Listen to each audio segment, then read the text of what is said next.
starting with Huggy and ending with Doughy's brutal death. Each of the 4 chapters showed us the downfall of different antagonists, and today we're finally gonna figure out who had the most horrifying death. And yeah, there have been quite a few, but some of them were straight up terrifying. In total, there were 9 major deaths, so let's break down each one.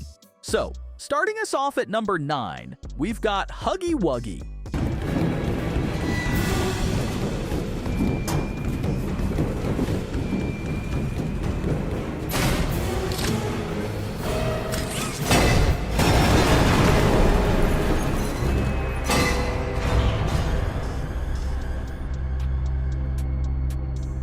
It all started with Huggy meeting us right in the main lobby, standing there as a giant statue. He kept showing up here and there, but for some reason never actually attacked us. What's really interesting is that Huggy is way smarter than he looks. Add his insane speed and agility to the mix, and honestly, the fact that we didn't get killed back in Chapter 1 is straight up a miracle. Now, I ranked Huggy's so-called death at number 9 for a couple of reasons. First off, as we all know by now, he didn't actually die.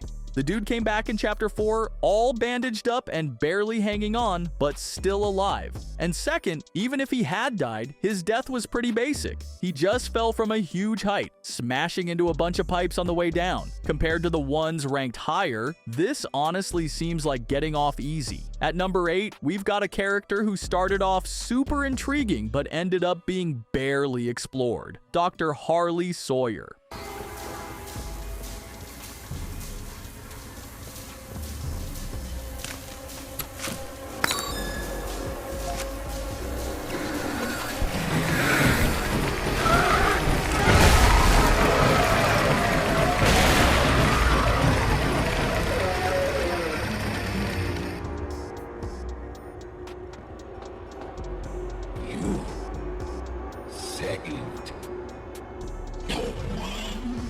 Harley Sawyer worked at Playtime Co. for a long time, right up until his consciousness got transferred into the factory's database, basically making him one with the entire facility. Not only did he have access to every single camera inside Playtime Co., but on top of that, he could control certain mechanisms and even had his own army of robots built to protect him. Now, I couldn't rank his death higher than number 8 for a couple of reasons. First, I got the feeling that Sawyer was already tired of existing this way, almost like he wanted to finally leave this world. And second, if you really think about it, his death was pretty quick. And honestly, it just didn't have that wow factor. That also played a big role in why it's ranked so low. But hey, if you don't agree, hit up the comments and let me know. Now, moving on to number 7, where we've got Catnap comfortably sitting in this spot.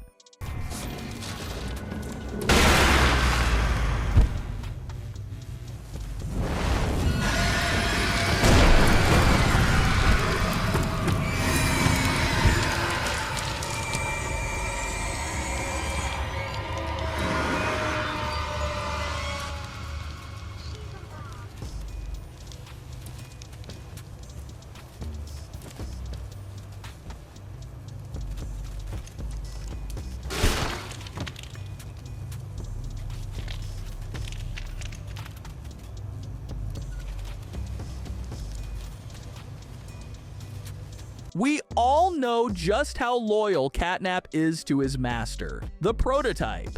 And in the end, that's exactly what sealed his fate. Most of you are already familiar with Theodore's story, and if you think about it, we actually didn't see much of Catnap throughout Chapter 3.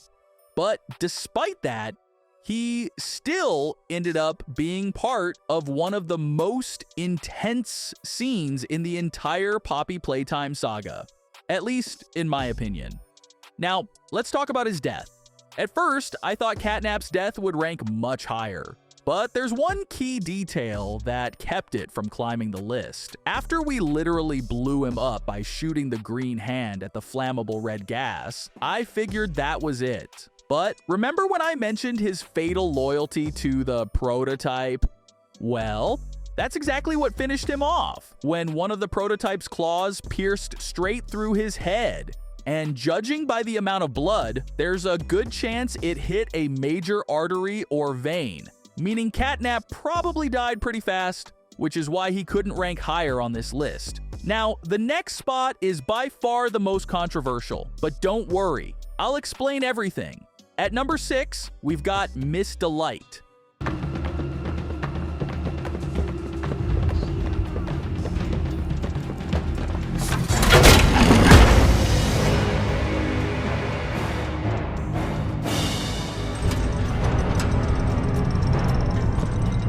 Even though Catnap and Miss Delight had similarly quick deaths, Miss Delight ranks higher for one simple reason. She didn't choose it. For Catnap, dying at the hands of the prototype was an honor, and there's a good chance he allowed it to happen because he felt like he failed his master. On the other hand, Miss Delight had no say in her fate. Now, while her backstory is wild and definitely interesting, she wasn't that important overall. That's why I can't place her any higher, especially since, as I mentioned, her death was instant. We literally split her in half with a metal door, and I'm pretty sure she didn't even feel it. But now, we're moving on to the truly disturbing deaths. And at number 5, we've got the least interesting of the main antagonists, Possaurus.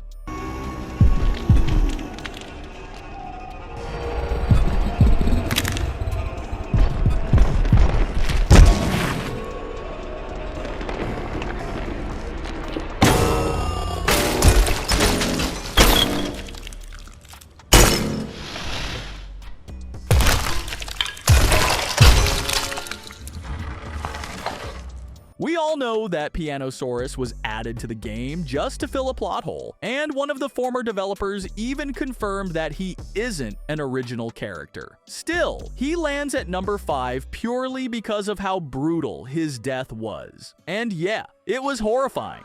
Honestly, we should be grateful to Doughy for showing up just in time and tearing that dinosaur apart. Watching each hit, I felt more and more terrified for Possaurus. He went through extreme pain before dying, and the fact that Doughy ultimately ripped his head off, that alone makes it impossible to rank his death any lower than 5th place. Now, these next 3 deaths were really tough to rank, so I'm super curious to hear your thoughts. Coming in at number 4, we have Yarnabe.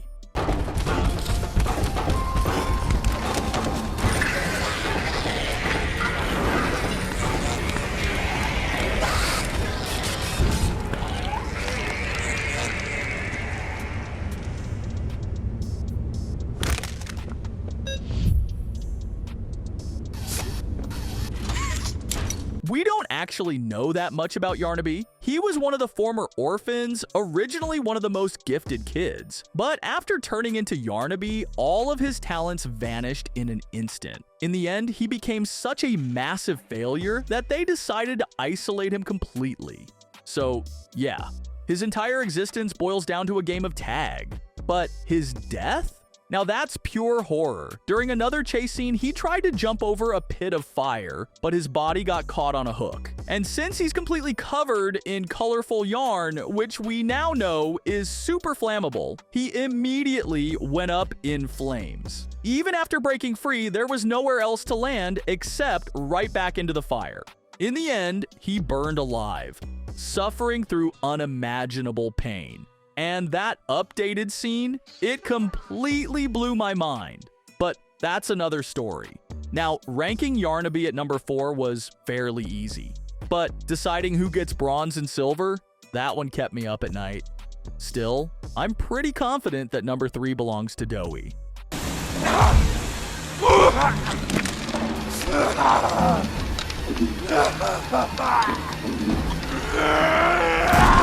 Can't trust anyone! The gentle voices lie! You lie! I tried to be better, to be who they needed. Not smart enough, not good enough, not...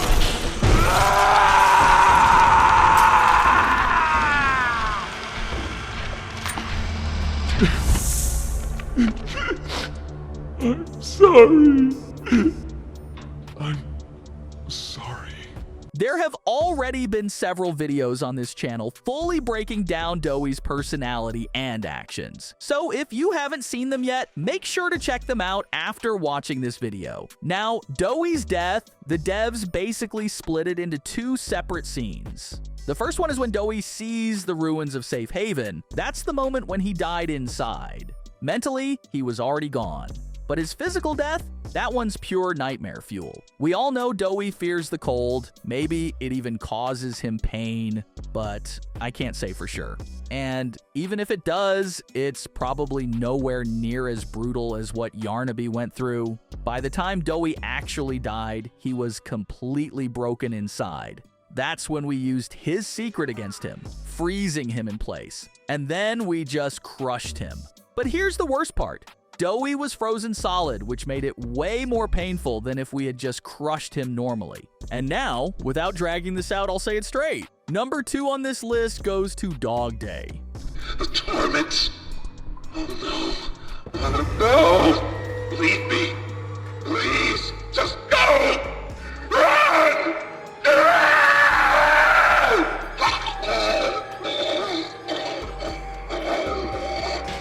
Remembering that scene gave me the same creepy feeling as the first time. The first warning sign was Dog Day's body. His legs were literally torn off, and he was hung in such a way that his entire body was in constant, unbearable pain every second. Even despite this, he was still pretty friendly with us until one of the creepiest moments in the history of Poppy Playtime happened. Dozens of mini smiling critters started crawling into his body, devouring his organs and everything inside, causing excruciating pain.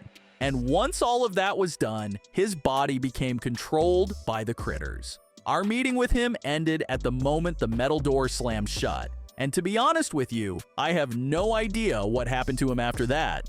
Most likely, those critters just left his body, which was left lying by the door. I think everyone now gets why Dog Day's death is ranked so high, but there's still one character whose death is even worse than his. It's not hard to guess that the gold medal of this ranking goes to Mommy Long Legs.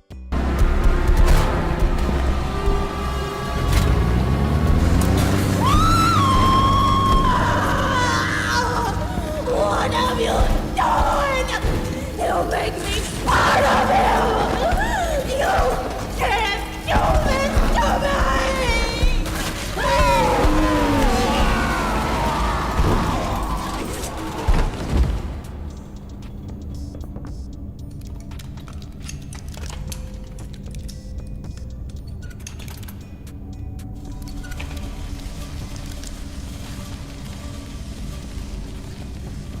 Mommy's death is just as creepy as Dog Day's, but if you break it down in context, Dog Day by that point had already been weakened. And although he experienced immense pain, everything he had gone through before had already broken him, making accepting death a bit easier for him. In contrast, Mommy Longlegs at the time of her death, which lasted about 20 seconds, felt intense pain and fear every damn second. All her muscles, bones, and organs turned to dust right before her eyes, and she felt every bit of it. On top of that, she was insanely terrified, not just because of the impending end, but because she knew that after death, she would end up with Prototype. That's what put her at the top of our ranking. As usual, I'm looking forward to hearing your thoughts in the comments, and I'd love to read your rankings of deaths in Poppy Playtime. Well, that's it for now. See you soon.